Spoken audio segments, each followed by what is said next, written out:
Welcome to Another Thing. I'm Larry Mendte. Donald Trump once made the unsubstantiated claim that he would have won the popular vote had it not been for widespread voter fraud.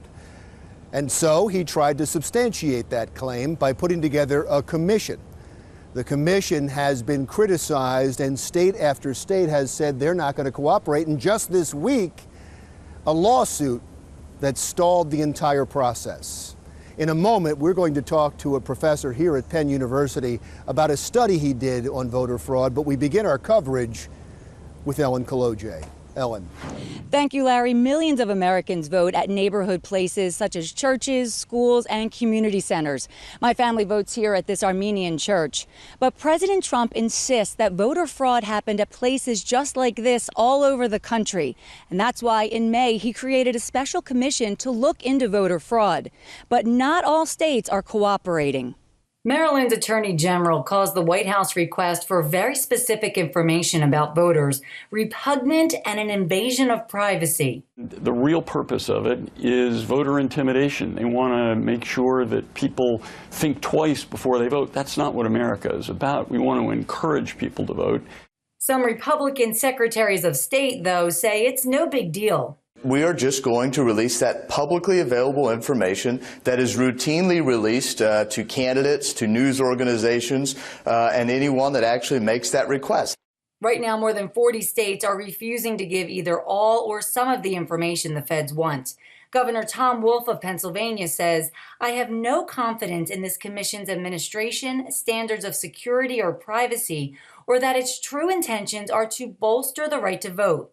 Pennsylvania will not participate in this fishing expedition to prove the president's patently untrue statements, and I will seek every avenue to protect our citizens' personal information.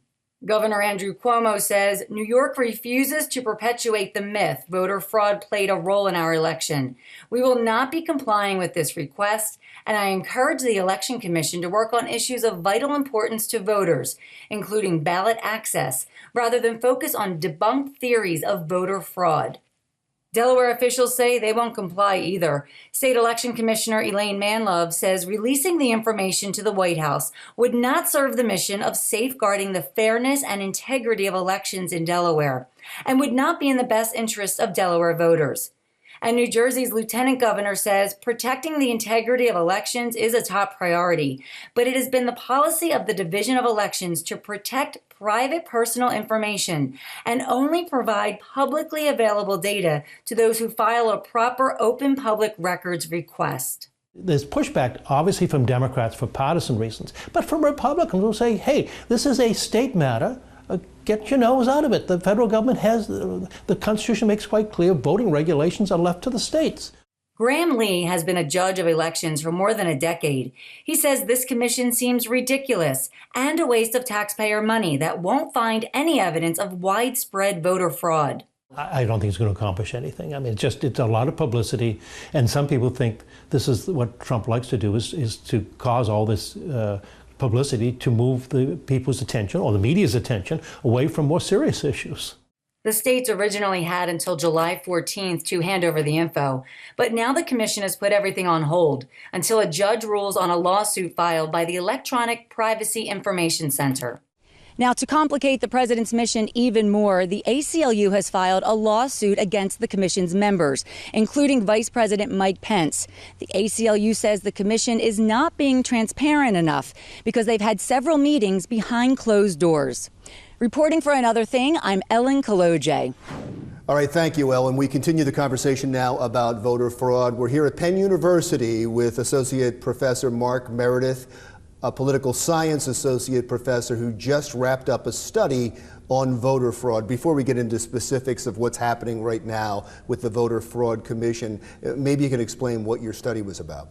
Sure, Larry. What we did was we tried to go out and use the voter rolls, similar types of voter rolls that that the Pence-Kobach Commission is trying to get access to, the ones that are currently available, to look at how many people could we estimate voted twice in the 2012 presidential election. This is one of the types of voter fraud that Chris Kobach has talked a lot about.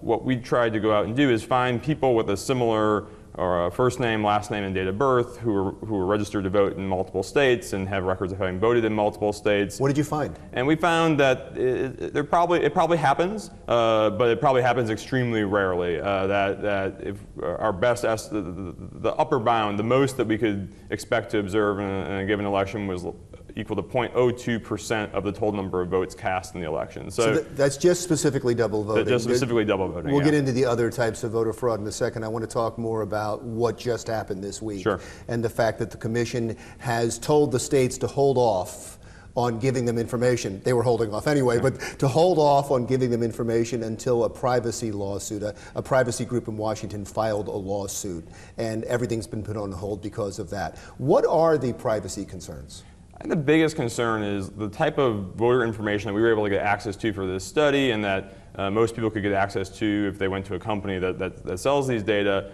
don't include some data that they wanted. And specifically, they don't include the last 4 digits of someone's social security number, they don't include someone's driver's license number, they don't include the types of information that probably be most concerning to these privacy advocates. And so I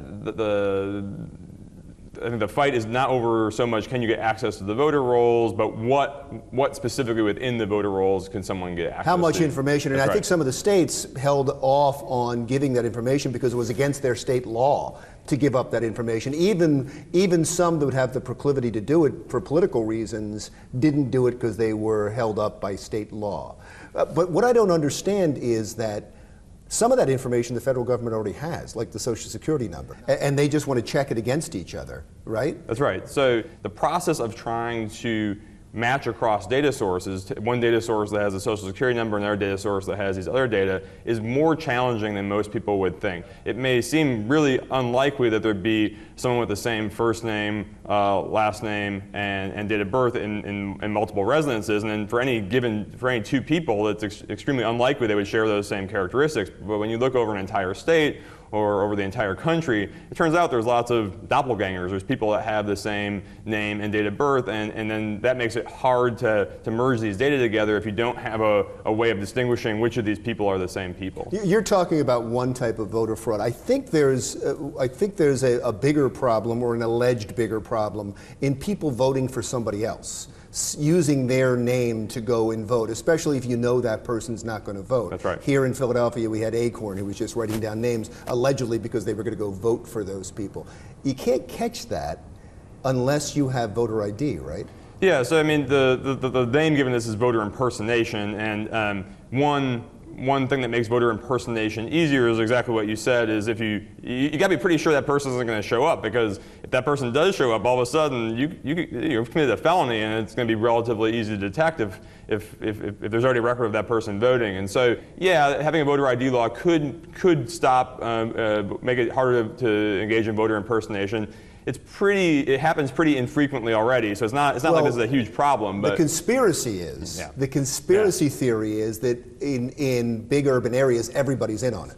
Is there any proof whatsoever of that? The people who study this and who academics who have published on this, their overall conclusion is this is a pretty rare event. And one of the fights about voter ID is that it would suppress votes. Is there actual evidence of that? Because I can't believe that there are people out there without IDs. There's lots of evidence in all these voter ID cases that are they have pretty consistent findings that it's under 5% of the population, probably more than 2, somewhere between 2 and 5%, who don't have the necessary ID. Now, are these people who are going to want to vote? That's a harder question to answer. Right, we don't know if they want to vote, and it could be the case that the people who are really motivated to go vote in a voter ID state will go out there and get the necessary identification. But Donald Trump came out and said 3 million people voted illegally, and that's why I lost the popular vote. And there was no evidence of that. And he was widely criticized for that comment.